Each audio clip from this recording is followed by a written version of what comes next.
Buenas tardes a todos de nuevo. Vamos a retomar las ponencias con la última de esta sesión de mañana, a cargo de Gemma Marcilla Córdoba, que es profesora titular en la Universidad de Castilla-La Mancha, en la sede de Albacete. Sí. Y bueno, por hacer una presentación a Gemma, que no le va a hacer justicia en ningún caso a su extensa trayectoria como filósofa del derecho, pero sí quería dar unas pinceladas para que todos nosotros y los que nos puedan ver potencialmente de la grabación que se hace en la sesión, pues la conozcan mejor. Gemma, digamos que su primera línea de investigación está relacionada con la teoría de la legislación.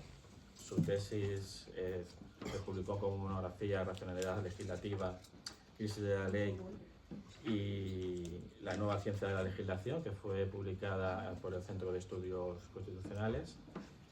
Es una materia sobre la que ha vuelto con posterioridad, también aplicando, por ejemplo, el principio de proporcionalidad, el estudio de la aplicación del principio de proporcionalidad en la creación legislativa. Y luego pues, ha tenido diversos intereses filosóficos y aplicados a problemas concretos muy relevantes, como puede haber sido, por ejemplo, la desregulación del Estado social y el proceso de globalización, que es uno de sus trabajos. Ha aplicado también, por ejemplo, criterios de género para la aplicación en delitos, por ejemplo, contra la libertad sexual. Y yo creo que también la ponencia que tenemos a continuación, un poco lo que nos trasluce, ¿no? Es el interés que siempre muestra Gemma por abordar problemas sociales y por tanto también jurídicos que se van planteando. Entonces, sin más dilación, le cedo la palabra a Gemma para que nos exponga su ponencia. Muchas gracias. Bueno, muchas gracias a ti, Horacio, por tu cariñosa presentación y muy generosa. Y por supuesto gracias a Ángeles Ródenas y bueno, a todo el equipo que formáis el proyecto de investigación por el esfuerzo que supone organizar este tipo de eventos, que la verdad es que redundan en tanto provecho para los que asistimos y participamos. Es un placer estar aquí con todas vosotras y vosotros.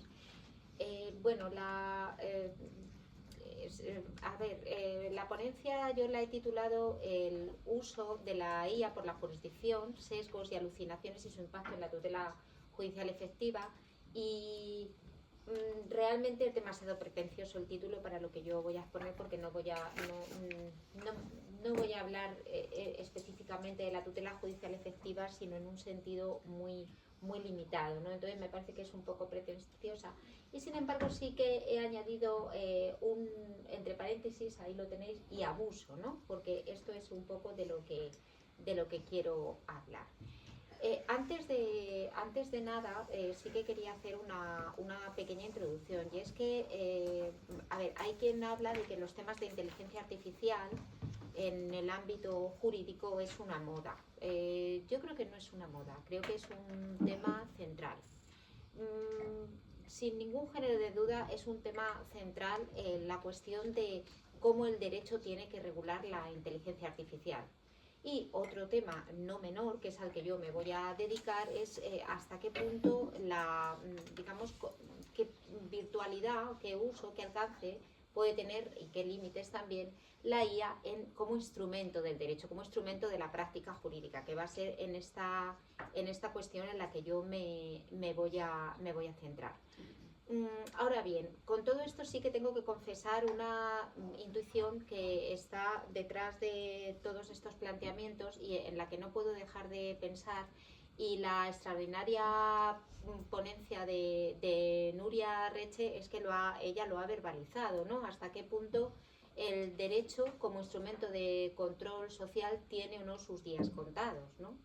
Porque verdaderamente ahora la tecnología siempre ha sido un pilar de la globalización económica. La globalización económica ha tenido como consecuencia el desplazamiento del Estado y la crisis del derecho estatal. se ponía de relieve el poder de los agentes económicos. Y cuando se hablaba de ese poder, se hablaba aún en términos clásicos de lobbies, cómo influía en el poder económico y tomaba decisiones en nombre del poder político. Pero ahora ya es que con la tecnología directamente estamos en las manos de esas grandes corporaciones, porque tienen tienen la gran tecnología disruptiva en la que consiste la inteligencia artificial. Una tecnología es disruptiva cuando no solamente aparece de manera brusca y repentina, sino que además desbanca a todas las demás, que es lo que estamos viendo. Nuria nos ha hablado de la neurotecnología, pero cómo se ve exponencialmente impactada por la inteligencia artificial. Entonces, bueno, esta es, digamos, la intuición, digamos, que pesa, pero claro, esta idea es paralizante porque nos llevaría a no ocuparnos de nada. Entonces, opto por bajar a la tierra, desprenderme de estas, ideas un poco pesimistas y ver de qué se puede ir debatiendo, y pienso que conforme se vayan sacando los temas pues se irá debatiendo de todo y se irá poniendo las cosas en su lugar. Entonces, un poco como filósofa del derecho, yo creo que los filósofos tenemos un papel de hacer de mapa, de distinguir, de plantear tipos de problemas, y esto es un poco lo que yo quiero, lo que yo he pretendido hacer al abordar, porque la pregunta es cómo se puede usar, qué alcance y qué límites tiene la inteligencia artificial en el ámbito de la práctica forense, y sobre todo desde el punto de vista de uno de sus protagonistas, que es el juez, ¿no? Que es el que tiene el mayor poder. Entonces, un poco este es el, casi no se ven las letras del índice, pero bueno, yo creo que se me va a poder ir siguiendo con facilidad.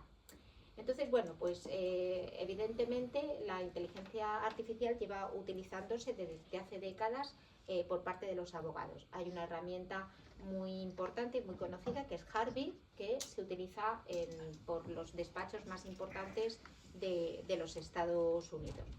El uso de por parte de y en España, yo no voy a hacer un elenco de las múltiples herramientas de inteligencia artificial que existen en todos los países, porque esto y además está evolucionando día a día, o sea, cada día seguramente que hay una innovación en una aplicación antigua de inteligencia artificial jurídica o se está creando una nueva. Pero sí que es verdad que en el ámbito judicial hay una especie de tabú muy importante, o sea, los jueces no reconocen estar haciendo uso de inteligencia artificial. Entonces, elevan la cuestión a la pregunta ¿puede un juez, puede un algoritmo sustituir un juez? ¿Podemos tener una justicia automatizada? Y entonces rápidamente salen la necesidad de la humanización del derecho, la necesidad de la empatía, de las emociones, muchas cosas, pero deja oculto, yo creo que todo esto deja oculto que los jueces están usando la inteligencia artificial, y si no la están usando, en las pretensiones que plantean los abogados, ya en las demandas y en las contestaciones a la demanda y en todos los escritos, y lo mismo puedo decir de los fiscales, estarán usando ChatGPT como todos lo estamos utilizando. O sea, entonces me parece que aquí al final lo que se está ocultando es algo mucho más prosaico, que es que se está haciendo uso de la inteligencia artificial y, como decía en la primera diapositiva, pues sin entrar en muchos más problemas que puedan producirse, pues una cosa, el simpático robot que me ha hecho a mí la inteligencia artificial, pues dice que hay sesgos y alucinaciones, o sea, hay información falsa, datos falsos, y por otro lado hay sesgos, ¿no? Y entonces un poco de esto es de lo que yo quiero hablar. Pero claro, ¿qué pasa? Que realmente para explicar bien todo esto, sin más remedio, tengo que ir a cómo funciona la inteligencia artificial. Esto forma parte de una investigación un poco más amplia que ya se me está alargando demasiado, pero yo partí de intentar entender qué era esto de la inteligencia artificial, porque yo decía, bueno, pues si tenemos que conocer el alcance y límites de una tecnología, tenemos que analizarlo desde el punto de vista no normativo, sino desde el punto de vista fáctico. ¿Esto cómo funciona? ¿Qué es? Y yo desde luego no tenía ni idea de lo que era la inteligencia artificial. Y entonces ahí pues me fui metiendo en una maraña de conceptos que seguramente no he entendido bien, por tanto aquí lo que os transmita, todo ponedlo en cuestión y entre paréntesis, pero quizás, pero bueno, a mí por lo menos me sirve para hacerme las críticas que consideréis pertinentes, que las agradeceré totalmente. La primera cuestión que hay que tener en cuenta es que la diferencia esencial entre la informática y la inteligencia artificial. La informática tradicional no tiene nada que ver con la inteligencia artificial. ¿Por qué? Porque hay una diferencia esencial. La informática tradicional lo que hace es ejecutar funciones programadas y la IA lo que hace es aprender a ejecutar funciones. La IA, la definición famosa del proyecto de autores como McCarthy, Minsky, Rochester, Shannon en 1955, esa proposal for the Dartmouth Summer Research Project on Artificial Intelligence, que fue, digamos, el manifiesto fundacional de la inteligencia artificial, aquel verano, digamos que lo que se propusieron desarrollar la ciencia y la técnica de desarrollar tareas inteligentes. Y bien, esto es, digamos, cómo nace la IA, y aquí se desarrollan dos enfoques. Se desarrolla un enfoque lineal y un enfoque neuronal. El enfoque lineal viene a coincidir más o menos con la informática tradicional, mientras que el enfoque neuronal empieza también a desarrollar el enfoque neuronal, muy influido por los psicólogos. Lo que intenta es reproducir las funciones del cerebro en entes sintéticos, pues, que las máquinas reproduzcan las funciones cerebrales. Pero esta doble vertiente de la inteligencia artificial queda paralizada por una obra de 1965 de Marvin Minsky, en la que él, digamos, opta por la vía lineal, y deja abandonada la neuronal, y ahora diré por qué. No porque fuera mala, sino porque no había posibilidades técnicas para desarrollarla. Entonces, ejemplos de sistemas lineales de IA son los famosos sistemas expertos, que no tenemos por qué irnos a otros conocimientos, porque en el derecho era un banco de prueba ideal, porque un sistema experto es una base de conocimiento a la que se le introduce un dato, un input, que puede ser un caso, y el caso, si encaja perfectamente en la base de conocimiento, el output es la respuesta del código. Entonces, digamos que partiendo de la base de que el derecho es un conjunto de normas y que el caso se ajusta perfectamente, la idea subsuntiva del derecho, la idea formalista del derecho, el sistema experto se ajusta perfectamente. Claro, ¿cuál es el problema? Pues que el derecho no es esto. O sea, el derecho es, como ha dicho, pues, al reflexionar un miembro de esta casa, Josep Aguiló, en un reciente artículo, pues habla de la ambigüedad del lenguaje, o lo que es lo mismo en términos informáticos, el problema del no signo. El razonamiento jurídico no es monotónico, es decir, es sensible a cualquier condicionante que se establezca, o no a cualquiera, pero sí a muchos. Y luego, por otra parte, él insiste en que el contexto de decisión en el ámbito del derecho es conflictivo y no es cooperativo. Bueno, no me voy a detener en esto, pero los límites de los sistemas expertos de los años 80 son evidentes. Y volvemos a qué ocurre con esa IA que nace como IA lineal, que nació como IA lineal y neuronal. Pues el enfoque neuronal realmente nunca se abandonó. Es decir, tratar de reproducir en máquinas el funcionamiento del cerebro, y por eso se habla de neuronas, aunque es verdad que en un sentido muy figurado, porque eso tampoco se parece en nada a la neurona humana, ¿no? Pero sí que, digamos, otro tipo de razonamiento que no era el de la programación, no era usar el lenguaje de la programación.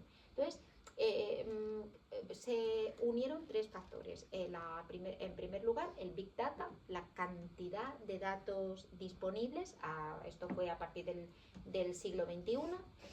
Por otro lado, la conectividad, o sea, la eclosión de Internet y la gran capacidad de interconectar datos. Todo esto lo estoy explicando de una manera muy simple. Y luego la velocidad del procesamiento, según la famosa ley de Moore, que cada 2 años se duplicaba la velocidad. Luego esto se ha ido ralentizando, pero bueno, es verdad que la velocidad en el procesamiento de datos es increíble. Entonces, ¿esto qué posibilita? Posibilita precisamente el desarrollo de las redes neuronales. Entonces, ¿qué es lo que hace la inteligencia artificial? Pues la inteligencia artificial no responde a un programa, sino que nace, su funcionamiento es con una inducción estadística. Es decir, lo que hace la inteligencia artificial es aprender patrones, aprender regularidades, leyes generales, si se quiere decir, de los datos que analiza. Entonces, a partir de un previo entrenamiento, de todas maneras esto hay muchas formas de entrenar, hay muchas arquitecturas de redes neuronales y cada una funciona de una manera, pero así para juristas se puede decir que vamos a suponer una IA, un sistema de IA que lo que nos quiere es ayudar a ponerle precio a nuestra vivienda en el mercado. Entonces, está previamente entrenada con muchos datos, de cuáles son los datos de las viviendas en Alicante, en los pueblos de Alicante, en la península ibérica, en Europa. Al mismo tiempo se le introducen todas las cualidades que tienen estas viviendas, los condicionantes del precio de la vivienda, la zona, los metros cuadrados que tiene, las comodidades, si tiene piscina o no la tiene, etcétera, etcétera. Se van metiendo todos estos datos. Y al final, digamos, la inteligencia artificial lo que hace es que predice este precio. ¿Pero cómo lo predice? ¿Cómo se la entrena? Bueno, pues de momento va a dar un precio, pero es posible que realmente no coincida con el precio del mercado. Es decir, desde un análisis externo crítico se diga, este precio no es el del mercado. Pero lo que hace la inteligencia artificial es que con una función de backpropagation vuelve atrás y corrige sus pesos. O sea, nos podemos imaginar, para entenderlo, un ecualizador que dice cuando los metros de la vivienda son muy importantes, pero cuando la vivienda está en el extrarradio, el peso que tiene los metros de la vivienda va bajando y sube el de las commodities, sube el de las cosas que tiene, si tiene piscina, si tiene jardín, si tiene alarma, todo eso va. Entonces, de esta manera, la inteligencia artificial va reprogramando el algoritmo, de tal manera que frente a la información inicialmente insertada, la inteligencia artificial pues puede reprogramar ese algoritmo y llegar a decisiones más finas, mucho más finas que la mente humana. Bueno, esto fue el principio, porque claro, cuando se produce el gran salto, sobre todo, sí, el gran salto para todos, cuando se empieza a democratizar la IA, pues cuando aprenden estos sistemas de IA, claro, aprenden de todo, pero también aprenden lenguaje. Bueno, en esto se encuentran los iniciales traductores como el Google Translator, ¿no? Pero ¿cómo ha mejorado Google Translator? Claro, pues a partir de ahí, cuando empiezan estos sistemas de IA a aprender el lenguaje, ¿qué pasa? Que aprenden no solamente la sintáctica, sino que aprenden también la semántica y aprenden también la pragmática. Cómo se habla, qué significado tiene lo que se dice y cómo se usa. Y entonces aparecen el famoso ChatGPT, que tiene chat y GPT. Chat es ni más ni menos que la interfaz en la que tú puedes conversar, y GPT, que es verdaderamente el Generate Pre-trained Transformer, que es esa arquitectura de redes neuronales que domina el lenguaje.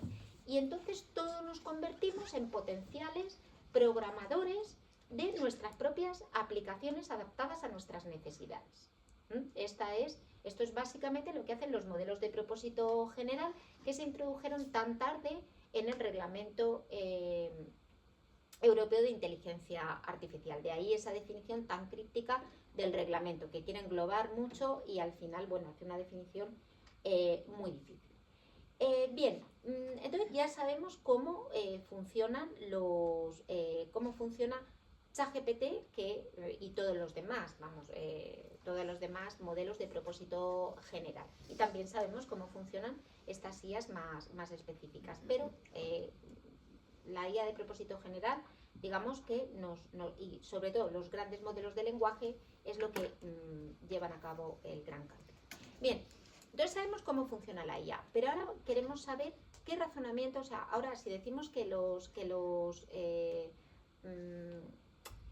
estos sistemas lo que hacen es replicar el razonamiento humano, vamos a ver qué tipos de razonamiento son los que hace la inteligencia artificial. Bueno, aquí hay que hacer un excursus, y es que razonamiento en sentido estricto no hace ninguna máquina. Esto, o por lo menos así es como lo asevera buena parte de la teoría de la mente, ¿no? Aquí sí hacemos una distinción entre autores, digamos, no materialistas y materialistas, podría ser una clasificación, autores que ya desde que retoman la distinción entre alma entre cuerpo y alma, ¿no? Digamos, partiendo ya de Descartes, o incluso retrotrayéndonos a autores clásicos, pues estos autores lo llevan a la inteligencia artificial, como por ejemplo pues es Siri, ¿no? Que con la famosa experimento, que ya lo habréis oído 1000 veces, de la habitación china, decía, bueno, vamos a ver, aquí una cosa es hacer como que se entiende el mensaje y otra cosa es entenderlo realmente. El que estaba dentro de la habitación no sabía chino, simplemente seguía las instrucciones para traducir al chino. Entonces, hay que poner aquí siempre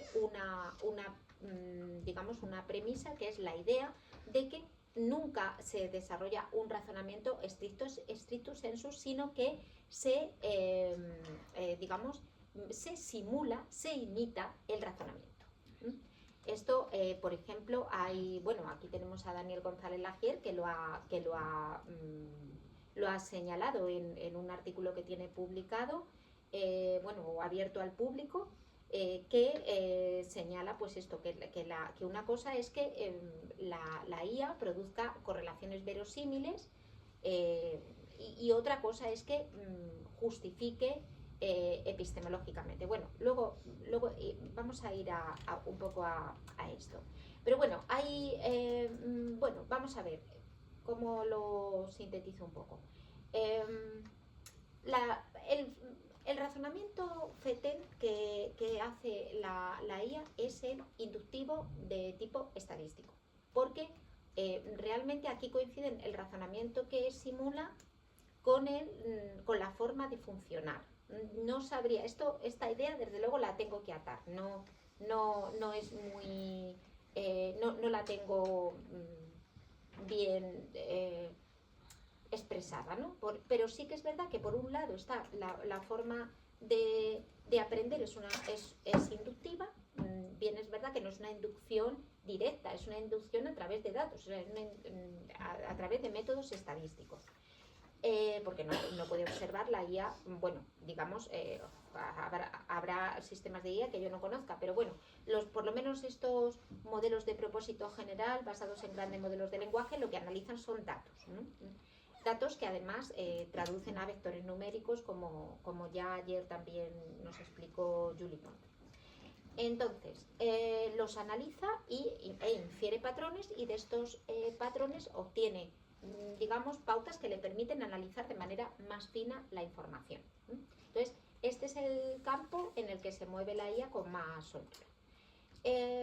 ¿Realiza la deducción, un razonamiento deductivo? Bien, al principio los sistemas de IA eran loros estadísticos. Efectivamente, no llevaban a cabo, no simulaban la deducción, porque, es decir, ¿qué razonamiento hacían? Simplemente, estadísticamente habían visto muchas veces que 2 más 2 son 4.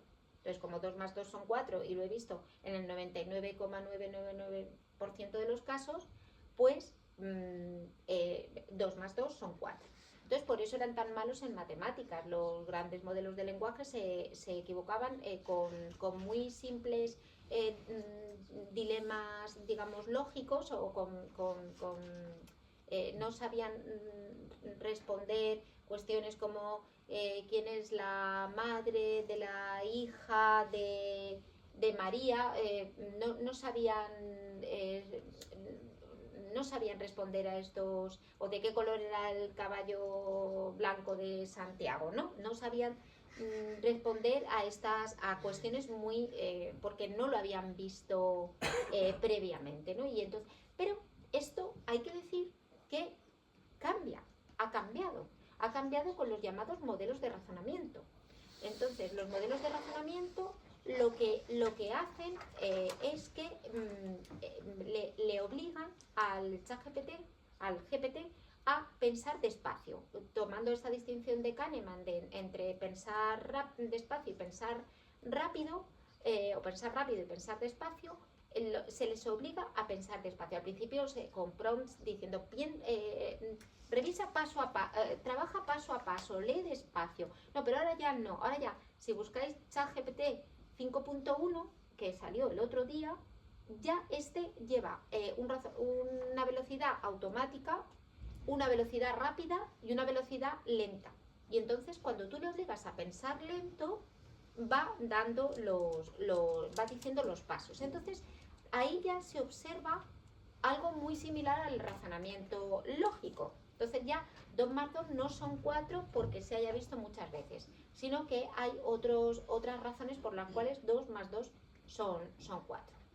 Entonces, bueno, esto es lo que pasa. ¿Y la abducción? ¿Qué pasa con la abducción? Bueno, que aquí yo diría una cosa. No hacen abducción, pero porque abducción real, ¿qué es abducir? Bueno, lo primero es si hay grandes diferencias entre el razonamiento abductivo y el razonamiento inductivo, que hay quien esto lo cuestiona porque a fin de cuentas, ¿qué es abducir? Abducir es reconstruir una escena, un estado de cosas incompleto, formulando una hipótesis que después se va a tener que verificar racionalmente, ya sea por ejemplo, empíricamente. Si encontramos en una habitación un cuchillo ensangrentado y al mismo tiempo lo relacionamos con la desaparición de la persona que vivía en esa casa, pues podemos formular una hipótesis de homicidio, de asesinato, de lesiones. Podemos hacer una hipótesis, y esta hipótesis es una hipótesis abductiva, que después ya la probaremos. Bueno, evidentemente lo que dice Daniel González Lagier es cierto, no se puede hacer una comprobación empírica, pero sí que es cierto que una hipótesis, o sea, si yo ahora mismo le pregunto dónde está el cuerpo, dónde puede estar el cuerpo de Marta del Castillo, y le doy una serie de pautas, pues me va a poder hacer una abducción. No está haciendo abducción porque no conoce, pero sí que, es decir, no comprende, eso es evidente, la máquina no lo comprende, pero que no comprenda no quiere decir que no pueda simular muy bien una abducción, entonces también lo puede hacer. Y lo que también puede hacer muy bien es un razonamiento analógico, está especialmente preparado para el razonamiento analógico. ¿Por qué? Porque es capaz de encontrar inferir leyes generales de una cantidad de datos al que ningún humano puede acceder. Aquí estamos reunidos muchos profesores de muy distintas disciplinas. Nos damos cuenta de cuánto podemos aprender de otras disciplinas, ¿no? Porque llevamos los conocimientos de una disciplina a nuestro campo y entonces potenciamos producimos una sinergia de nuestros conocimientos. Bueno, pues imaginaros lo que es un gran modelo de lenguaje que puede acceder a tiempo real a todos esos datos. Imaginaos lo que es poder localizar la jurisprudencia de cualquier país del mundo a propósito del aborto, ¿no? En relación a un problema concreto. Pues desde luego la capacidad de establecer similitudes, de encontrar casos muy similares al nuestro que tenemos, es mucho mayor que la que pueda desarrollar cualquier humano en cualquier momento. Entonces, digamos que el razonamiento en el plano teórico no, seguramente sea una imitación, seguramente sea una simulación, pero lo cierto es que el resultado es muy parecido al que pudiera hacer un humano y muchísimas veces mucho mejor del que puede hacer un humano. Bueno, y en cuanto al razonamiento práctico, porque el razonamiento se divide en razonamiento, se puede dividir para entenderlo mejor en un razonamiento teórico y en un razonamiento práctico. Claro, al derecho sobre todo nos interesa el razonamiento práctico. Bueno, aquí dice Leonor Moral Soriano en un libro que se titula Criaturas empíricas en un mundo normativo que la IA nunca podrá justificar decisiones jurídicas porque no es posible derivar un deber de premisas meramente descriptivas. Es decir, bueno, un razonamiento, y evidentemente, bueno, esta es una razón que da ella en el sentido de que no hay un razonamiento práctico genuino. Otros, y esto es cierto, que un razonamiento práctico genuino no puede haber. Pero aquí yo me he interrogado desde diversas, aunque esto ya es una intuición, y además es una intuición incluso desde otra metaética, como una metaética que ponga el punto de vista, digamos, que ponga la emoción en el centro del punto de vista moral, en el centro de la discusión ética, evidentemente que no. Es decir, una máquina, si de algo carece, es de empatía, si de algo carece es de emoción, de consciencia, no siente, no podrá simular incluso que siente, pero no tendrá sensaciones y no sentirá, y entonces no puede saber lo que es el sufrimiento, el dolor, la alegría. Entonces, si consideramos que es esencial las emociones en el punto de vista moral, incluso aunque no lo hagamos en exclusiva, o incluso aunque no lo hagamos el eje de la moralidad, podemos adoptar una ética como la de Rawls, de equilibrio reflexivo entre nuestras intuiciones, unos principios universalizables, el caso concreto que tenemos delante. Desde todas esas perspectivas parece que un razonamiento ético por máquinas parece que inviable, genuino. Pero sí que es cierto que desde otras teorías éticas sí que se puede lograr algo así como una simulación del razonamiento ético. Por ejemplo, desde el utilitarismo, en general desde las teorías consecuencialistas, podemos ver cuál es el digamos, pues si estimamos que el fin de toda ética es satisfacer la máxima felicidad del mayor número de personas, pongamos por caso, o una correcta distribución de la riqueza, pues sí que con datos se puede llegar a conclusiones, y la IA nos puede ayudar racionalmente a llegar a esas conclusiones. O también desde éticas de base procedimental, digamos, de inspiración deóntica, como por ejemplo, pues imaginemos la teoría del discurso habermasiana, pues llevarla al plano del diseño de la IA, ¿no? Que ya, digamos, entrenar la IA con este tipo de corpus de principios éticos, que con ese ecualizador ya habría que habría que entrenarles para que el ecualizador siempre estuviera en el punto alto, siempre estos valores primero, estos valores humanos están antes que nada. No está en el objetivo de los humanos averiguar los decimales del número pi. Entre los objetivos de los humanos están estos valores que le vamos a poner aquí el peso, y esto en el entrenamiento se podría hacer. Entonces, bueno, hay toda aquí una línea de machine ethics que tiende a esto. Incluso podemos hablar de las teorías coherentistas, de las teorías éticas que ponen el acento en la coherencia de los discursos con un conjunto de valores morales. Por ejemplo, en el caso de la filosofía del derecho, Dworkin es el maestro en esta idea, y la IA lo cierto es que tiende a esta coherencia. Luego me puedo extender, pero no voy a seguir con eso. Entonces, a lo que llegamos a la conclusión de que el razonamiento genuino, ni teórico ni práctico, puede ser llevado a cabo por máquinas hoy por hoy. Ahora bien, que simular simula muy bien. Simular simula este razonamiento. Es más, como dice, ya hay muchos autores que ya están pasando página en este asunto de inteligencia humana e inteligencia artificial. Ya dicen, bueno, vamos a ver, estos son dos cosas distintas. Por un lado va la inteligencia humana, por otro lado va la inteligencia artificial. Este, por ejemplo, es el caso de Nick Bostrom, que no lo dice así de explícitamente, pero él dice, bueno, hay una va a poder producirse en un determinado momento un estallido de inteligencia y una superinteligencia. ¿Qué es la superinteligencia? La superinteligencia es la utilización de métodos y categorías conceptuales que ya los humanos no vamos a comprender. Entonces, o sea, ya esto puede ocurrir. O sea, los conceptos humanos pueden ser reformulados por las máquinas. Entonces ya nosotros ya no podremos comprender esas categorías conceptuales, ¿no? Entonces esto puede pasar, con lo cual vamos a verlo ya como dos cosas. O sea, ya esto es un poco del siglo XX, pensar en la inteligencia artificial y la inteligencia humana como dos cosas parangonables. Bien. Entonces, a mí me parece que todo esto era muy importante saber cómo funcionan para saber qué es ahora mismo relevante en el mundo de la práctica jurídica.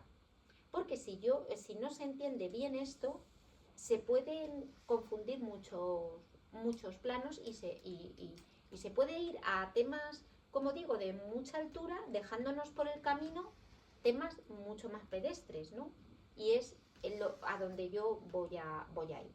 Entonces, yo no voy a entrar. Entonces, ¿qué problemas pueden tener o sea, qué precauciones debería tener hoy un juez al usar la IA? Bueno, quiero resaltar que el último número de Jueces para la Democracia dice empieza en su editorial señalando que la IA es ya la aplicación de la IA en la práctica judicial, el uso de la IA en la práctica judicial es ya un tema ineludible en el que ya llegamos tarde y hay que afrontarlo, y que no es un tema marginal, sino que es un tema central que afecta al corazón del Estado de Derecho. Esto lo habían dicho muchos académicos, ¿no? John Tasioulas, por ejemplo, habla del rule of law and the rule of algorithm, etcétera, y se había planteado desde el plano de la ética, pero los jueces, como digo, todavía había una especie de tabú, porque se van a la idea grande, a la idea importante de si puede ser un juez, o si una máquina puede ser juez. Pero, ¿qué ocurre? Que yo creo que ya ya se estará produciendo en el razonamiento judicial, en las sentencias, estarán presentes los famosos sesgos y las famosas alucinaciones. Bueno, entonces, sesgos. Yo no voy a hablar de los sesgos en general, pero sí que creo que si el sesgo es un condicionamiento del conocimiento, algo que condiciona el conocimiento y le resta objetividad y imparcialidad, por definirlo de alguna manera muy, muy genérica, hay que hacer una precisión. ¿Dónde se producen los sesgos en los sistemas de IA? Pues se producen en dos partes. Primero, en el diseño, y después en el uso, en el prompting, en las instrucciones. Entonces, en el diseño, los sesgos en realidad son los propios sesgos de la información. No, por lo menos si se diseña una IA jurídica.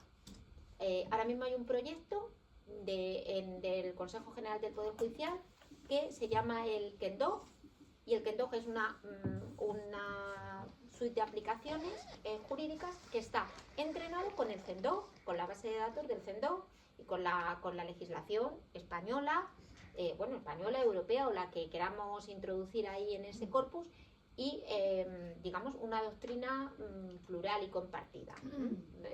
Ese corpus, ese es el dataset. Entonces ahí el sesgo es el propio que tenga la legislación, el propio que tenga la información contenida. Entonces no hay más sesgo, porque además ahí ya digamos que se procurará que en el entrenamiento no haya ese ecualizador que se puede tocar así entre nosotros por el entrenador, aunque con límites, como ahora después diré, digamos que no se va a tocar, va a estar a cero, ¿no? Ese va a ser entonces el sesgo es ese. ¿Dónde está el sesgo? El sesgo realmente está en el prompting, en la instrucción que tú le das a la IA. Claro, si yo soy un juez que segura que los jueces le meten el PDF de la demanda y de la contestación a la demanda, a ver, sintetízame en qué fundamentan la demanda las partes, tal. Incluso pueden llegar a más con IAs de estas multimodales, la grabación del testimonio, de los testimonios de los peritos, de los testigos, del acusado. Analízame el juicio, analízamelo. Bueno, ahora ver las conclusiones, los escritos de conclusiones del fiscal, de las partes, analízalos. Y ahora dame un borrador de sentencia. Bueno, pues posiblemente vaya a salir ahí una sentencia a lo mejor de la que podría hacer el juez si se esforzara. Pero, claro, ahí aquí no estamos hablando de esa máquina que hace de juez, estamos hablando del juez de instrucción más bien del juez o de cualquier audiencia que esté, decidiendo un caso. Se están metiendo, evidentemente, sesgos, porque en el prompting, bueno, a mí esto a primera vista me parece que evidentemente aquí hay que proteger al trabajador. Evidentemente, pues entonces vamos a ver, busca jurisprudencia que avale la tutela de los derechos de los falsos autónomos, por poner un ejemplo, ¿no? Y entonces, pero vamos a hacerlo mejor. Busca jurisprudencia del Tribunal Europeo de Derechos Humanos que, bueno, claro, pues es decir, ahí está el sesgo. Entonces, ese es el sesgo. Y me parece que antes de hablar de los sesgos en abstracto y en el ámbito social y tal, creo que tenemos que ir a hacer una especie de parangón entre sesgo y discrecionalidad judicial, ¿no? O sea, cuando hablábamos antes en la argumentación jurídica de la discreción judicial, vamos a ponerle ahora cómo se potencia esa discreción judicial por medio de la IA, porque se utiliza, ni más ni menos. Bien, y luego las alucinaciones. Bueno, esto es peor, porque las partes, que posiblemente asistidas por abogados no del todo buenos, pues seguramente que recurren a sentencias que no existen, porque los sistemas de IA cada vez cometen menos alucinaciones, pero todavía siguen, se inventan sentencias, se inventan artículos de leyes que no existen, entonces esto puede estar. Entonces, claro, estas alucinaciones, estas referencias inexactas, falsas, pero plausibles, que además esto es lo que tiene la IA, que todo lo reconstruye de una manera muy plausible, porque formalmente tiene un discurso muy plausible, pues muy creíble, pues este es un gran problema. Además, esto es una cosa que entendí que me explicaron hace muy poco en un curso de formación por ingenieros que dan en la Universidad de Castilla-La Mancha. Resulta que los PDF, que nosotros nos creemos que la IA la lee bien, pues para el conocimiento de todos los lee fatal, porque hay mucho ruido en el PDF. En cambio, si tú lo pasas a un plain text incluso Word, incluso el formato Word, yo siempre les digo a mis alumnos que mejor cuando quieran analizar algo que lo pasen a formato Word, porque si no, solamente lee el principio del prompt. Normalmente la IA suele leer el principio y el final.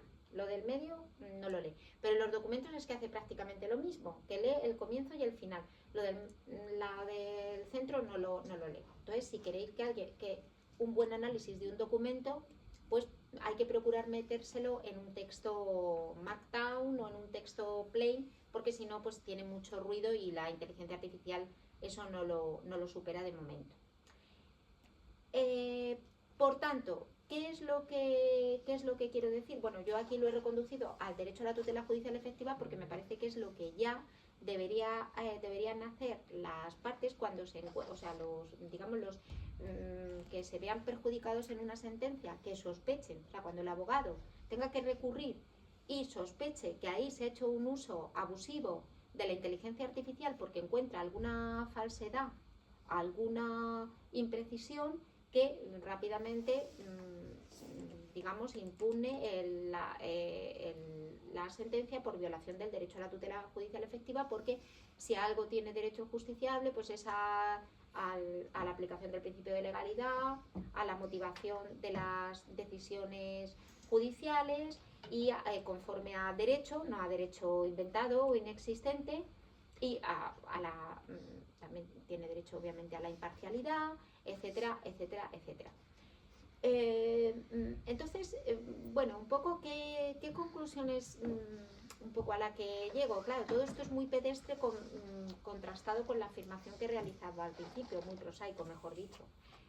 Porque claro, o sea, cuando estamos viendo que la tecnología avanza de una manera tan rápida, que es muy difícil ponerle límites. Antes decíamos, qué difícil es ponerle límites al mercado, pero aún el mercado, como decía al principio, incidía de una manera clásica, pero ahora ya está incidiendo de una manera tecnológica, está incidiendo a través de la tecnología. Todas las regulaciones son una suerte de papel mojado. Hablábamos del Reglamento de Inteligencia Artificial, el Reglamento de Inteligencia Artificial y el Reglamento General de Protección de Datos va a reformarse. La Comisión está instando a su reforma porque, bueno, está teniendo una serie de efectos contraproducentes en la economía que yo no justifico que no haya que regular. Lo que quiero decir, y aquí que me quedo con Stuart Russell, que para mí es uno de las que es un científico de la computación, que preside además un centro para el estudio de una IA compatible con el ser humano, y él, claro, está muy preocupado por el problema este del alineamiento de la IA con los valores humanos, y a él le surge el problema técnico de que este alineamiento no es posible. No es posible, porque la IA aprende, es que aprende. Entonces, aunque empiece a dar preponderancia a lo que se le ha señalado con los datos de entrenamiento, luego es imposible saber cómo razona la IA, cómo llega a las conclusiones que llega. Entonces, ¿cómo sabemos que no se va a desviar de esos fines? Ese es un problema que ve, pero como han puesto de manifiesto las teorías éticas actuales del razonamiento práctico, es que no se puede hacer un elenco de problemas sin pensar de valores sin pensar en sus conflictos. Es que los valores son tendencialmente conflictivos. Entonces, ¿qué va a hacer el coche autónomo que tiene que dar prioridad a la vida humana, pero son dos vidas humanas, la del conductor y la del peatón que atraviesa? Entonces, todas esas situaciones de problemas, para eso no se le puede preparar a la inteligencia artificial. Entonces, bueno, yo creo que, o sea, no sé cuál es. Yo presento, digamos, este paper aquí, pero abierta a recibir críticas por todos los lados y sugerencias de todos los puntos, porque no sé si es acertado plantear esto tan limitado. Es decir, yo digo, bueno, pues ahora la teoría de la argumentación jurídica tiene que reflexionar a cómo es la práctica jurídica, pero con IA. A veces lo pienso así. Pero ya tenemos que ver la discrecionalidad muy vinculada al prompting, digamos, muy vinculado al funcionamiento de la IA. Pero por otro lado, pienso en la pregunta grande, ¿no? En la pregunta de, ¿pero realmente el derecho ya es la praxis de los operadores jurídicos, o sea, haciendo una práctica compleja en la que tienen un gran protagonismo los jueces y los abogados y los fiscales? ¿O realmente el derecho ya es otra cosa? La regulación de las conductas ha cambiado radicalmente. Yo me planteo, o sea, siempre tengo esa pregunta ahí en mi fuero interno que me hace pensar pues que esto es un poco también absurdo e incontrolable. Entonces, bueno, pues ahí esta es la presentación. Muchas gracias.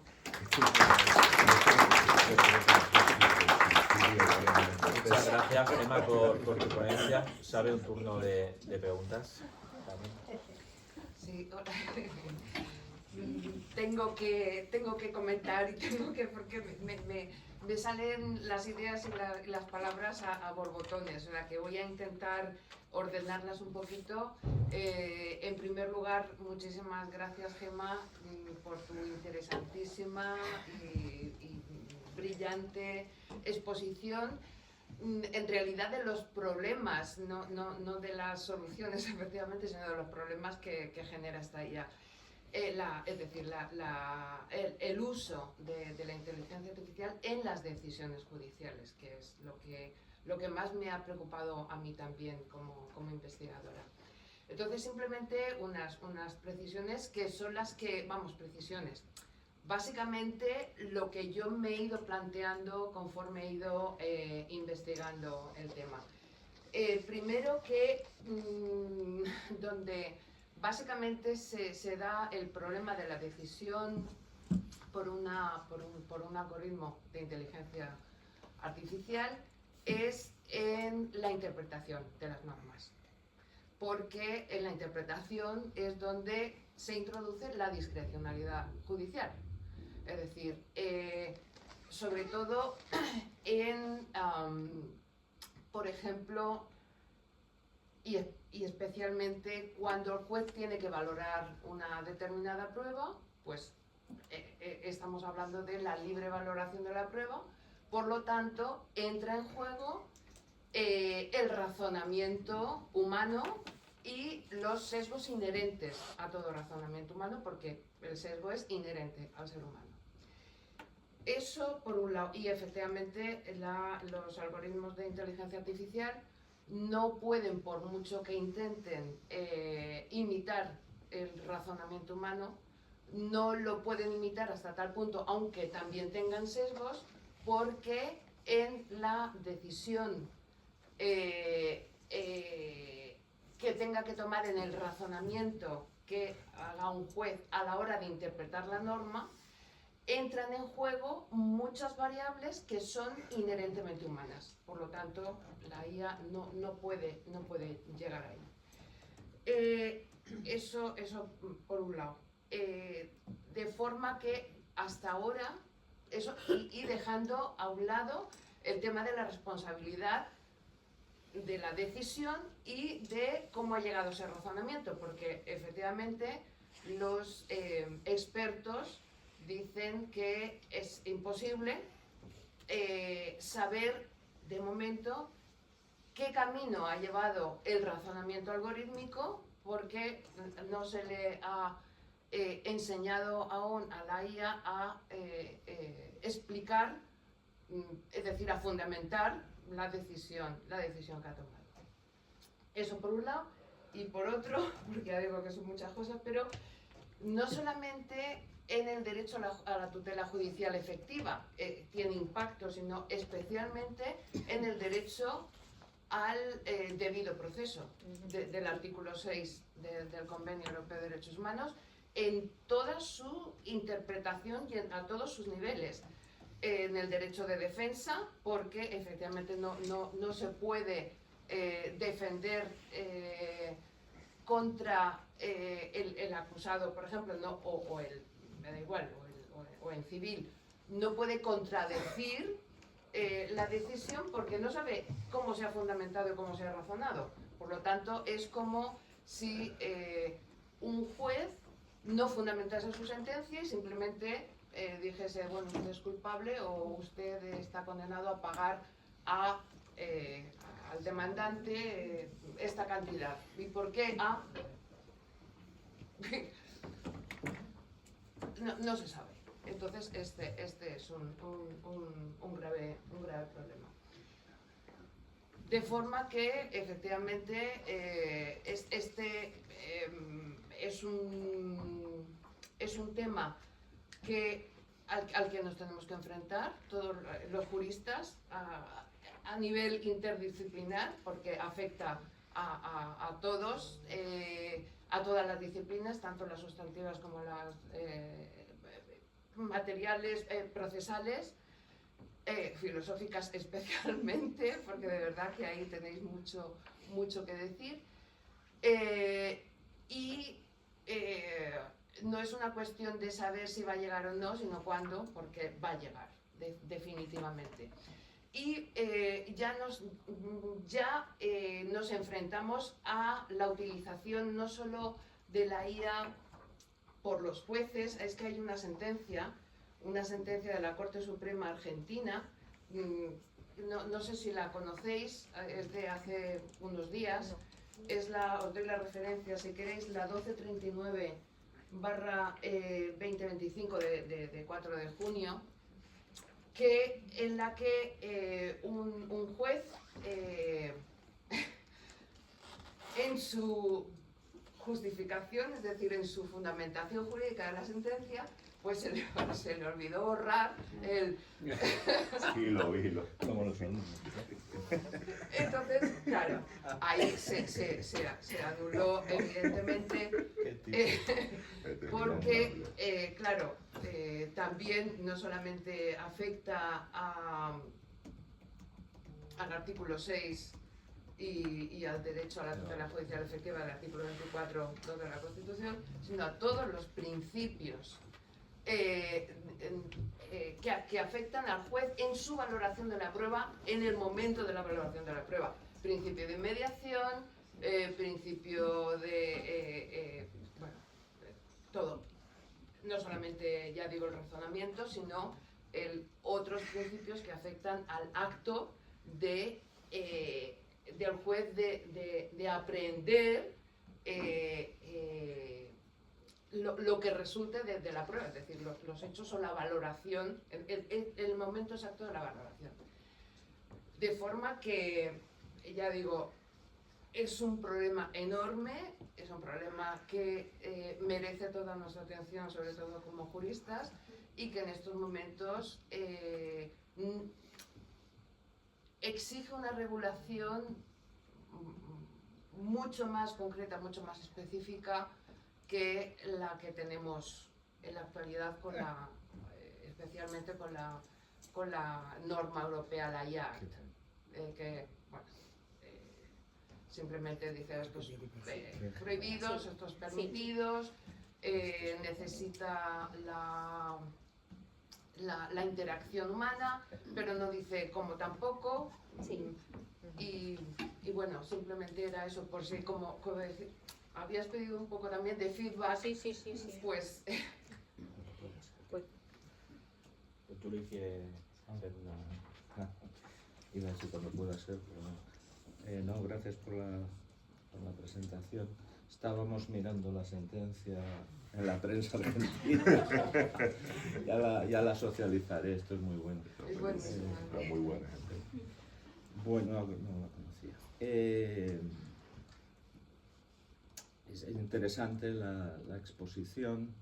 Has dicho muchas cosas. Yo me voy a concentrar en una, solo por si quieres hacer alguna consideración más, luego para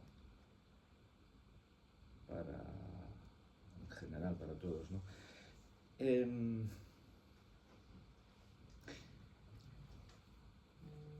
A ver, a mí una cosa que me llama la atención, me corregís si estoy equivocado, desde el punto de vista de la teoría general del derecho, desde los filósofos, es que la teoría de la argumentación, que yo he podido leer y tal, siempre se ha concentrado en la figura del juez como decisor. ¿Eso es correcto?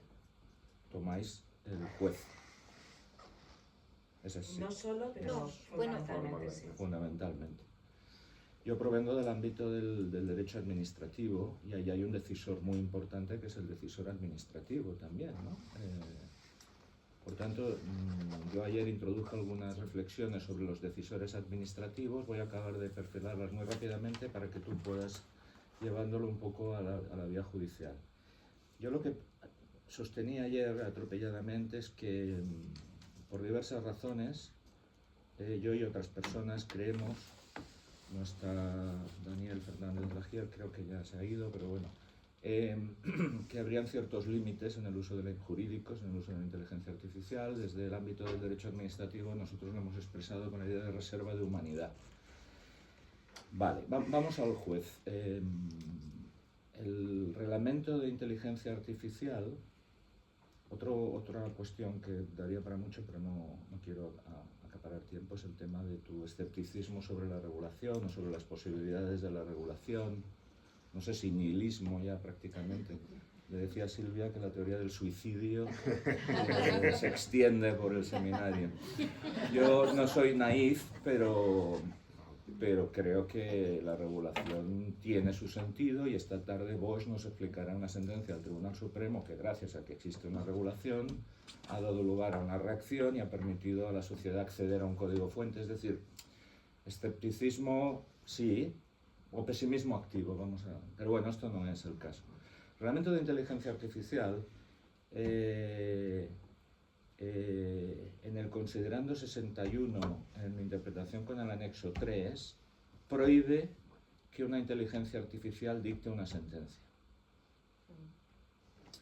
Y el considerando 61 concretamente dice lo siguiente, que lo había buscado, pero como lo del juez argentino ya me ha llamado tanto la atención, ya no sé dónde está. Bueno, viene a decir, que quien quiere se puede mirar, viene a decir que estamos ante una tarea eminentemente humana, y que por tanto, considerando 61, no es posible. Lo único que puede hacer la inteligencia artificial es asistir o ayudar, dice. Por tanto, tendríamos en el reglamento, no se utiliza esta terminología, una reserva de humanidad para la emisión de sentencias. ¿De acuerdo?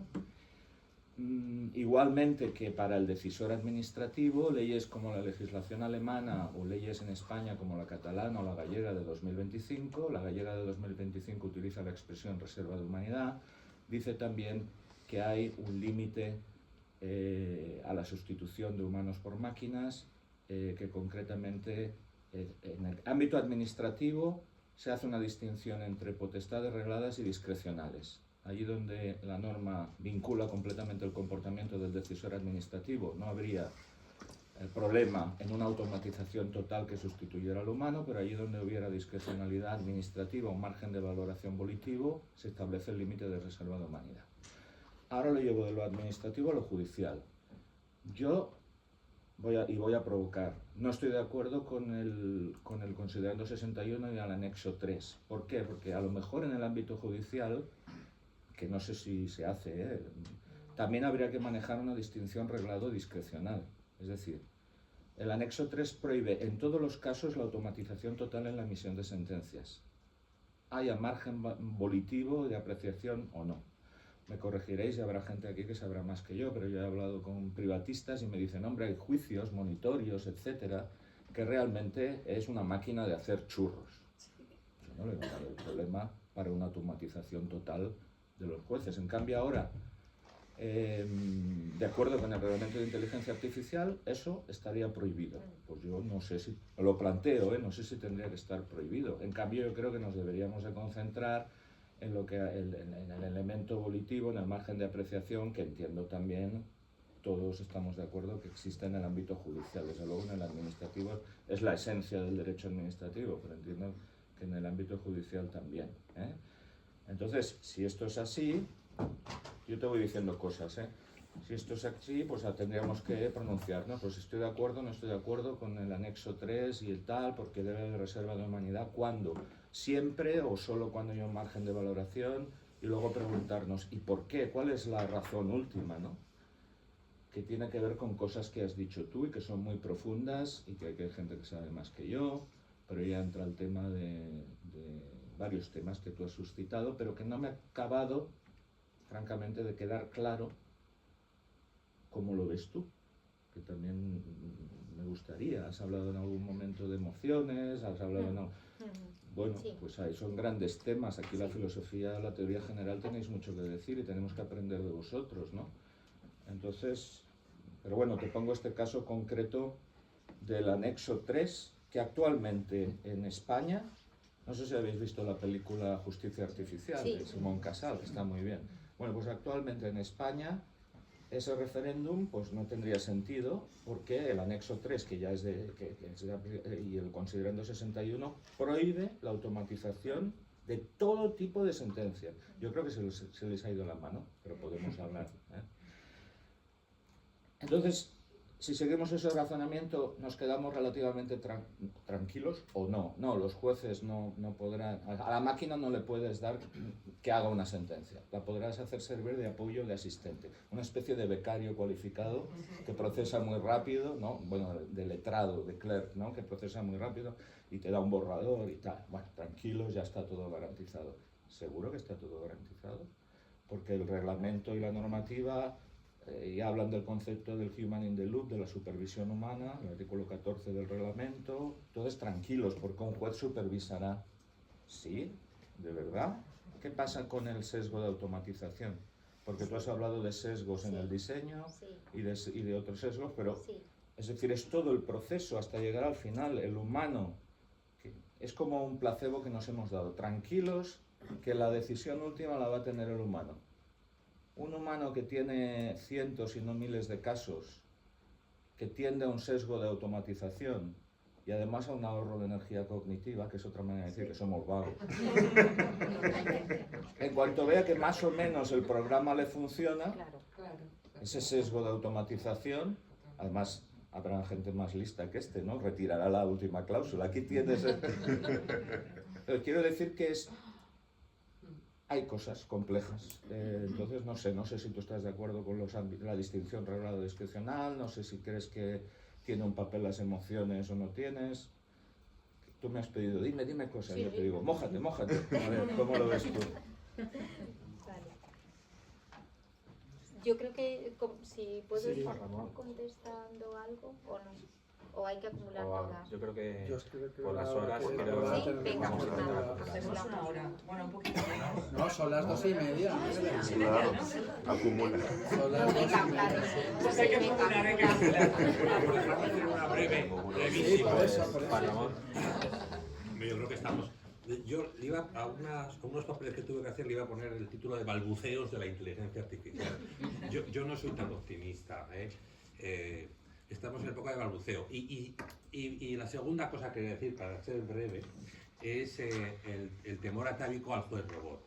Yo creo que no lo veré. Especialmente a los que creemos en el realismo jurídico. Si creemos en el realismo jurídico y que los jueces son los que hacen el derecho y el derecho es lo que dicen los jueces, no podemos transmitir eso a que la máquina sea la creadora del derecho. O sea, yo de eso transmito un mensaje de tranquilidad. Y la tercera cuestión que quería decir es voy a dar un poco la vuelta a la tortilla, voy a descargar un poco a los jueces de la responsabilidad de la inteligencia artificial, porque a veces los jueces se encuentran con sentencias como la Argentina, pero en demanda. Y entonces los jueces tienen que prestar tutela judicial efectiva. Y la pregunta que lanzo así en el aire, en estos casos en el que la demanda es completamente contradictoria con el cuerpo de la demanda y pide lo contrario, pide lo que perjudica a su cliente, créanme que existe esa sentencia, díganme qué tiene que hacer el juez. Hay condena por mala fe procesal. Bueno, pero fue sin querer. A lo mejor fue, yo no sé. El Tribunal Superior de Justicia de Navarra. Yo no sé, en el caso este particular que abro, el juez creo que con buen criterio le echó la culpa al manejo complicado de modelos o de tal. No imputó a la inteligencia artificial. Claro.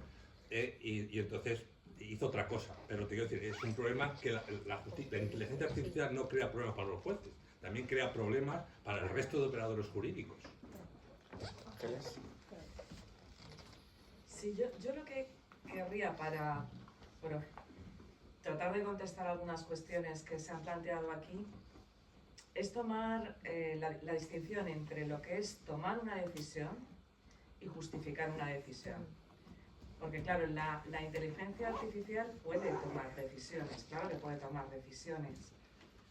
Justificarlas, Bueno, depende del concepto que tengamos de lo que es justificar una decisión.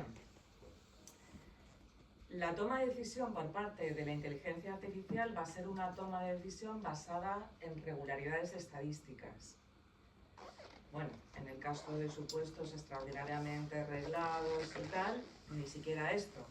Se dan los requisitos para la concesión de una licencia de obra y no hay problema interpretativo. Porque sería simbólica, sería basada en reglas de lo más sencillito. Ahí La no vieja, buena necesitaríamos ir inteligencia más lejos. artificial ahí, bueno. Un modelo donde se necesita acudir a la regularidad estadística, cómo están resolviendo esto los tribunales, sí que satisfaría al realismo jurídico, porque el realismo jurídico sostiene que lo que es el derecho es aquello que los jueces deciden. Entonces, claro, ahí la inteligencia artificial y el realismo jurídico van de la mano, así que no lo mires con tanta antipatía. Pero plantea problemas a la hora de justificar, porque no puede aportar nada más allá de la continuidad de una práctica que consiste en entender que en el caso X la cuestión se resuelve de la forma Y, ¿no? ¿Qué es lo que añade el razonamiento jurídico y qué problemas hay para poder atribuir esta capacidad de razonar jurídicamente a una máquina o a un algoritmo? Bueno, en primer lugar, la capacidad de comprensión de la situación, porque la máquina puede simular comprender la situación, pero es difícil, es una simulación, ¿no? La capacidad de contextualización, es decir, el poner el caso concreto que se está decidiendo y comprender las circunstancias del contexto, porque las operaciones características del razonamiento jurídico, cuando son interesantes, es cuando a partir del contexto encuentras razones para hacer un distinguishing, para separarte de lo que hay o para encontrar, digamos, algo que te pueda llevar a establecer una analogía con algún otro caso y entonces suplir la ausencia normativa, salvo en determinados contextos del derecho penal, donde el razonamiento analógico no se permite. Claro, estas capacidades de contextualización, ya no de establecer analogías, sino de contextualización, las veo complicadas en una máquina. Porque cuando tú has determinado el factor de analogía entre un caso y algún otro caso, tú sí le puedes pedir a la máquina que te ayude a establecer la analogía. Oye, yo veo que esto se parece a esto, dime en qué se parece el caso al otro. Pero claro, has sido tú, a través de una contextualización del supuesto, quien ha llegado a esa conclusión de semejanza, quien ha seleccionado los hechos relevantes para establecer esa relación analógica. Yo las máquinas hoy por hoy no veo que tengan esa capacidad.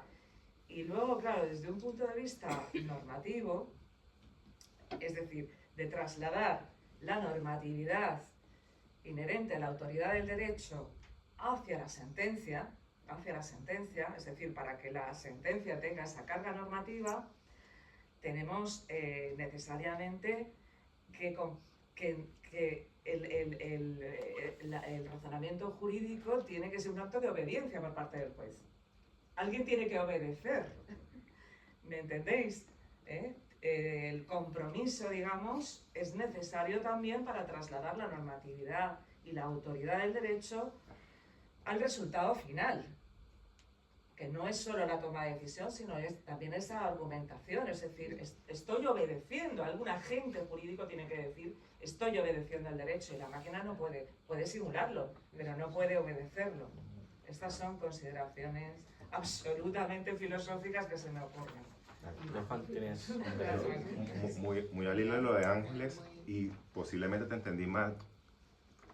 Tú dijiste que la IA maneja contenido semántico, luego dices que razona en sentido estricto. No razona en sentido estricto, en parte porque no comprende, pero pareciera que una de las condiciones para comprender es manejar contenido semántico, ¿no? En principio, ¿no? Entonces, ¿en qué sentido comprendes contenido semántico allí, ¿no? solamente o en qué sentido lo maneja como tal, porque quizás simple y llanamente sea una pseudo disputa por comprensiones diferentes. sí, Ya, sí. eso. Pues, Gemma, Bueno. adelante. Para contestar, quiero decir algunas cosas así generales que yo creo que, porque las preocupaciones son muy similares, entonces creo que se puede establecer un hilo conductor. En primer lugar, en cuanto a mi escepticismo a propósito de las normas, a ver, yo veo muy bien que haya un reglamento de inteligencia artificial, veo muy bien que se tenga que regular, pero no puedo confundir mis deseos con la realidad. Entonces, para mí es un elefante en la habitación cómo está cambiando el mundo. Entonces, no puedo dejar de tenerlo presente. Pero es un problema que tengo yo. Pero, no obstante, el objeto de mi investigación es primero separar tipos de problemas y en segundo lugar centrarme en cómo la argumentación jurídica tiene que tomar en cuenta el uso de la inteligencia artificial. Y en este sentido yo llego a dos conclusiones. Primero, que los conceptos tradicionales de la argumentación jurídica tienen que ser aprovechados, pero por otro lado que esos conceptos se pueden poner un poco patas arriba a la luz de la inteligencia artificial y nos pueden llevar a tomar conclusiones, a aseverar cosas que nunca nos las hubiéramos planteado de no haber existido la inteligencia artificial.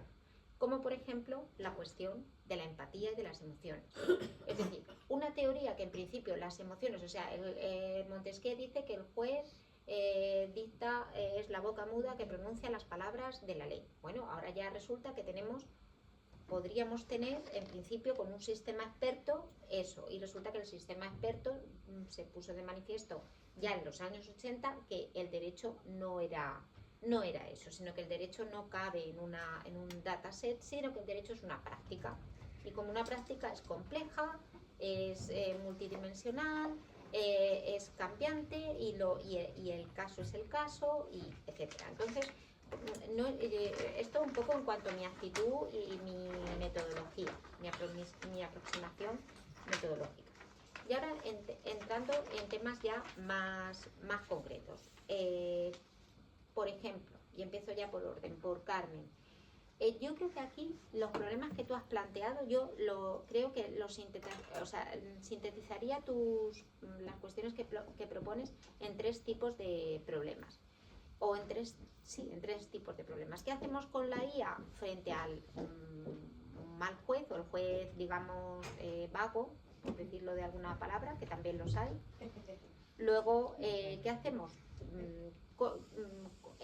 con el juez que utiliza la inteligencia artificial y es astuto, el juez astuto, y luego el modelo de juez virtuoso que usa la inteligencia artificial? Entonces, tendríamos al mal juez, que no revisa nada, utiliza el sistema de IA, no el que le proporciona la institución, el Kendo, por ejemplo, sino que utiliza el que tiene más a mano, porque lo mismo da, y por supuesto no revisa nada y saca sentencias. Esto sería una cuestión frente a la que habría que dar cuenta, porque claro, no podemos decir que solamente son los alumnos los que en sus TFGs usan la inteligencia artificial, lo usan los investigadores y lo usan los jueces y lo usan los economistas y lo usa todo el mundo. Entonces, aquí está el mal uso, ¿no? Entonces, creo que aquí hay una responsabilidad ya en las facultades de Derecho de decirles, bueno, evidentemente vais a usar la IA. Ahora la IA hay que usarla así. Entonces, habría que construir un modelo de juez por lo menos astuto. Astuto en el sentido de que que por lo menos comprobase que los datos que está usando son correctos y que no está incurriendo en alucinaciones ni al leer los escritos de las partes ni al escribir sus sentencias. Ahora, esto ya en clave de teoría de la argumentación jurídica nos lleva a si es esto lo exigible o si tenemos que exigir un juez virtuoso o incluso si podemos ya exigirlo, porque resulta que podríamos tener un registro del prompting, ¿no?, del juez. Es decir, si antes de la IA, no podíamos ver los pensamientos del juez, en el prompting sí, los podemos ver los pensamientos del juez, porque podemos ver sus instrucciones en el prompting. Entonces, bueno, a lo mejor deberíamos dejar a los jueces encerrados en una habitación en el que quedaran registrado el prompting y redactaran sus sentencias, a ver qué salía. Y querríamos ver el prompting. Entonces, resulta que ahí el contexto de descubrimiento y el contexto de justificación, Como parte de la motivación, sí, sí. ahí ya no está tan claro que es que sea imposible acceder al contexto. Entonces, ahí yo creo que se nos plantean retos. Entonces ahí, ¿quién sería el juez virtuoso? El juez virtuoso sería el que, consciente de que es tendencioso, justifica sus presupuestos ideológicos, políticos, de todo tipo, y justifica su respuesta, que es lo que pretende la teoría de la argumentación. La teoría de la argumentación parte ya de que eso existe, que eso ya lo dijo Kelsen y ya lo dijo Hart, y la teoría de la argumentación lo que dice, bueno, ahora hay que justificarlo, pero no justificarlo como el juez astuto, sino justificar realmente por qué estás haciendo tú la selección de esas premisas normativas. Entonces creo que lleva a una noción de justificación mucho más exigente que la teoría de la argumentación jurídica sin inteligencia artificial, o en teoría por lo menos nos podría llevar ahí. Entonces, eso es un poco lo que yo planteo. Y esto también vale en relación con la premisa fáctica. El mal juez le diría al vídeo que hiciera un análisis, el juez astuto reconstruiría su relato de los hechos, incidiendo en el que a él le parece que es el que lleva razón o que dice la verdad o no dice la verdad, y el virtuoso quizás intentaría realmente ser imparcial con los instrumentos que le da la inteligencia artificial para ser y otras herramientas de la inteligencia artificial, pero que con todo lo que le puede proporcionar. Entonces lo mismo, llegaríamos a una noción de justificación de la premisa fáctica más exigente. Entonces esto es lo que yo veo. Y en cuanto a qué teoría metaética, claro, yo ahí efectivamente me voy a la consideración de las emociones. O sea, el juez virtuoso es un juez que debe poder ser sensible a los casos, en el sentido de que genuinamente no sé si es posible llegar a decisiones morales sin que intervengan las emociones. ¿Por qué? Porque precisamente por eso, porque una máquina podría hacer una ponderación perfecta y podría ser totalmente contraintuitiva, a lo mejor, la solución a la que llegara. Entonces no lo sé, esto lo tengo que pensar, esto no tengo una idea clara, pero es verdad que la emoción se ha entendido como, pues digamos, como algo negativo, y yo creo que no, que hay mucho que ver ahí, cómo la emoción tiene, digamos, presencia en el contexto de justificación, no ya solo en el contexto de descubrimiento. ¿Crees que se podría vincular con el principio de equidad, por ejemplo? Por darle alguna cristalización jurídica. Código Civil, el uso de la equidad, que no puede, no sé cuál es la expresión del Código Civil, ¿no? Puede basarse únicamente, ¿no? Pero deberá tenerse en cuenta. Salvo si una norma expresamente lo autoriza. El problema de recurrir al principio de equidad o recurrir en el ámbito probatorio, como has puesto tú de manifiesto, Carmen, a la íntima convicción, son los problemas que ya señala la argumentación jurídica, ¿no? Que al final eso se confunde, el juez lo confunde con su intuición, digamos, con el pensar despacio, rápido, que diríamos de Kahneman, ¿no? Es decir, claro, a golpe de vista, yo en cuanto le veo la cara ya sé que es culpable, ¿no? O yo no me hace falta dar más razones porque estoy viendo aquí quién lleva la razón.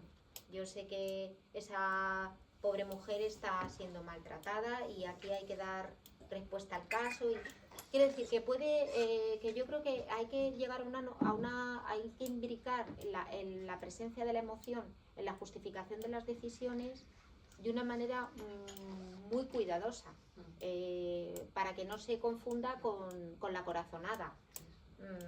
Que esto el juez, claro, es una de las cosas por las que yo he escuchado a jueces que rechazan la inteligencia artificial de plano. No, es que cómo va a ser, o sea, es que una máquina no le ve la cara al acusado como yo se la veo, y yo sé por dónde va la cosa, y la máquina no. O cómo va a decidir lo que es justo o no si soy yo el que lo veo de lejos. Ya, bueno, eso no. Entonces, porque son esos argumentos los que yo he oído, he escuchado esos argumentos en jueces. Entonces, bueno, entonces yo creo que, y por lo que decía, a ver, que tengo aquí Ángeles, de la regularidad, me he tomado nota, bueno, a ver, ahí las concepciones yo creo que también es que todas las concepciones del derecho se ponen a prueba con la inteligencia artificial. Yo lo único que tengo escrito de esto, que se publicará pronto en Anales de la Cátedra Francisco Suárez, sí que un poco da una idea de cómo, digamos, nos hace replantearnos algunas cosas la inteligencia artificial en relación con las concepciones del derecho. Y cómo, digamos, la inteligencia artificial favorece una determinada concepción del derecho. Entonces, y ahí lo que pasa es que yo al final no llegué a ninguna conclusión de si favorecía una concepción realista del derecho, si favorecía una conclusión más positivista. No llegué a muchas conclusiones sobre eso porque me limité a describirlo, porque conforme lo iba viendo no llegaba a una respuesta clara.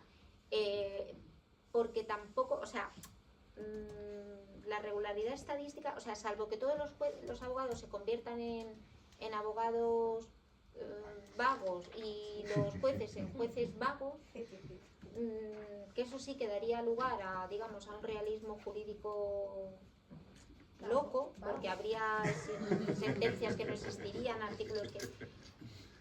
Yo creo que eso no va a haber un predominio del realismo jurídico, sino que va a primar la tendencia justificativa de las sentencias. Pero bueno, no sabría ahí muy bien qué decir. Y lo del contexto de descubrimiento y contexto de justificación creo que te lo he contestado. Y por último, bueno, y lamento si me deja alguna cosa, como por ejemplo lo que me has dicho de la tutela judicial efectiva, que desde luego incorpora el debido proceso. Todo eso no lo he dicho, pero sí, claro, lo debería haber mencionado.